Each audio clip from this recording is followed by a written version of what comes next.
Hello mga kamamshi, mga kapapshi. Good morning guys.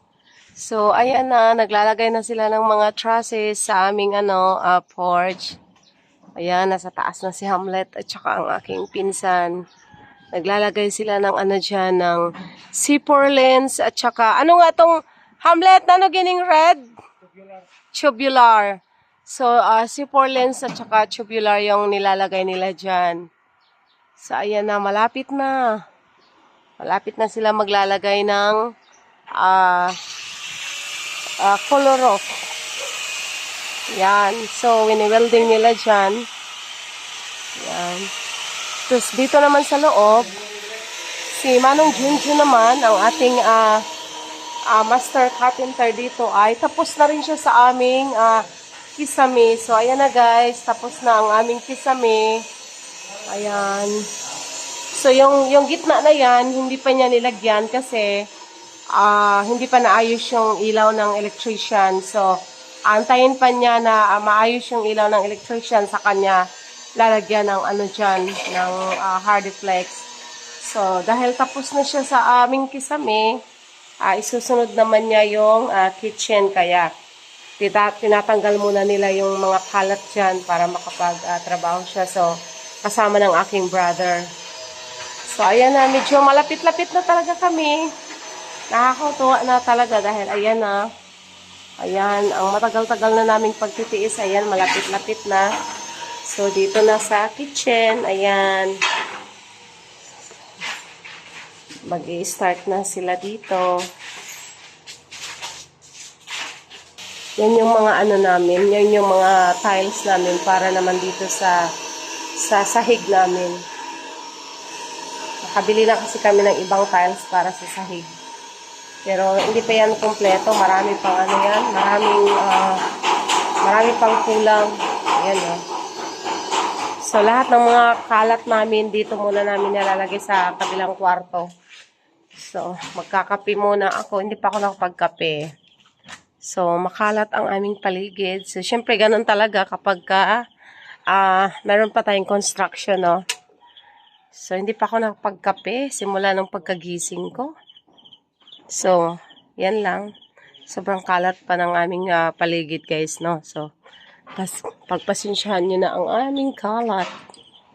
Tayo ay magkakape. Yan, at saka pag ako ang nagkape, talaga yan, maramihan. Yan. Talagang, akala mo yung walang katapusang kape. So, ayan, ang aking brother naglilipat ng gamit kasi i-start na doon si Manong Junjun. So, magkape muna tayo. Magkwarta ka nito eh. 20,000 US dollar. Ayan na guys, nagsusukat na si Manong Junjun. Igabot na rin. Anak ko na siya ng 20 mil na US dollar. Ako na Diyos. Sinusukatan na niya. Ayan o.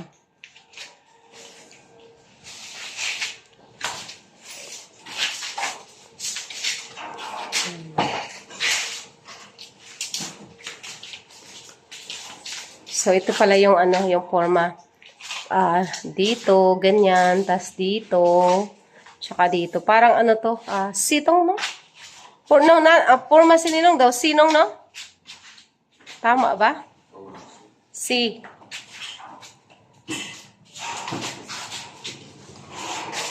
So, dito yung namin, dito yung magiging lababo. Saan dyan yung bintana.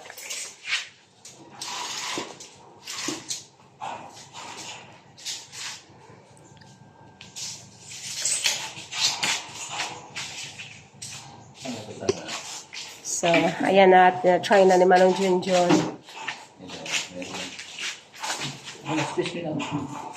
Pwede nga Indra patong nung ha? Ay, oo, ara na ngayon. Ang kwan ngayon mismo, ang lababo may patungan. Oo, okay na nung. Abi na ako, wala na. Ayan, okay na na. May space ngayon siya. Okay. Ara ngayon, paigo ngayon. Oo, ara ngayon, no? Nong? Oo. Oo. So, ara pag yan, ganyan nung no? Oo. Sakto na ba yung kalapad sa lababo nung? Sakto lang, no? Dili siya gamay, dili siya sobra kadako. Ayan. Amin akong ganahan ang lapad dira ba kay para makapagpatong-patong sa mga sabon-sabon. So, ayan guys, sinusukat na ni Manong Junjun. Ayan yung ano namin, sink. Pwede mo agos, no? Dos na siguro. Dos lang. Sabi sa inyo, okay na sa tiles. So, gisukat na ni Manong Junjun ang aming faucet.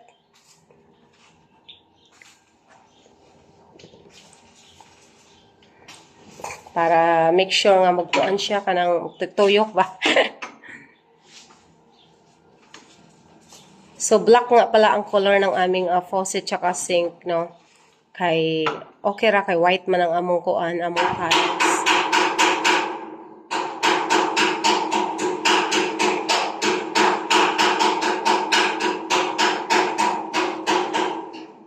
So, ayan, very good. Ayan.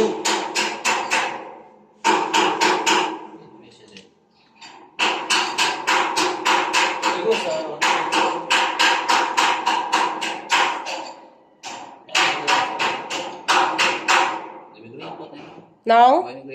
So, puntahan naman natin dito yung dalawa kung kumusta na sila. So, ayan. Naglalagay pa din, nagwe-welding si Hamlet. Tsaka ang aking pinsan, siya naman yung nagpintura kaga. Yung pinsan ko naman, sinusunod naman niya ng pintura kasi para hindi mangangalawang dahil na matagal na kasi na-stock tong mga namin, mga materyales. Yan, sinusunod niya ng pintura bago pa sila maglagay ng ng atop. Nalagay ng atop sa Tagalog. Bubong. Kanahan, bubong pala, bubong. Atip sa Tagalog, atip. Sa Bisaya, atop. Sa Tagalog, atip. So, ayan na, busy pa sila dito. While sila doon sa loob, busy din. So, tayo din, wala tayong magawa kundi sa kanila. Mag-video lang tayo. Para mayroon naman tayong may update tayo palagi sa ating mga kamamshi at kapapshi. So guys, sobrang ganda ng weather ngayon. Tingnan nyo naman. Hindi siya sobrang init, pero hindi rin siya makulimlim. Kaya, nice nice weather siya. Kasi kahit sunny siya, pero merong hangin. Ang mahirap kasi yung sobrang init tapos walang hangin. Sobrang ganda ng weather, no? Asol na asol ang ating kalangitan. Kaya medyo malayo-layo sa ulan.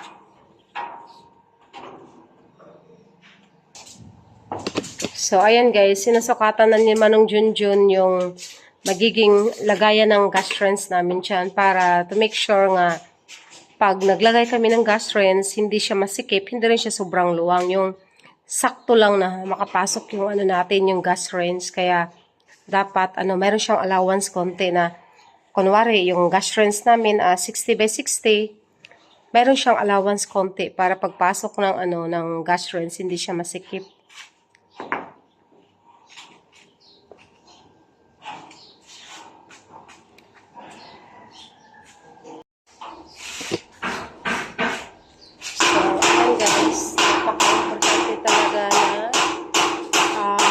Sinusukat maigi bago mag-umpisa ng trabaho.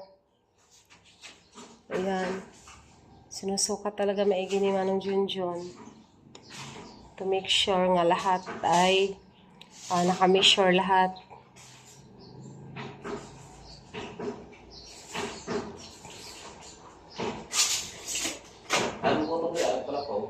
Ang kwanong?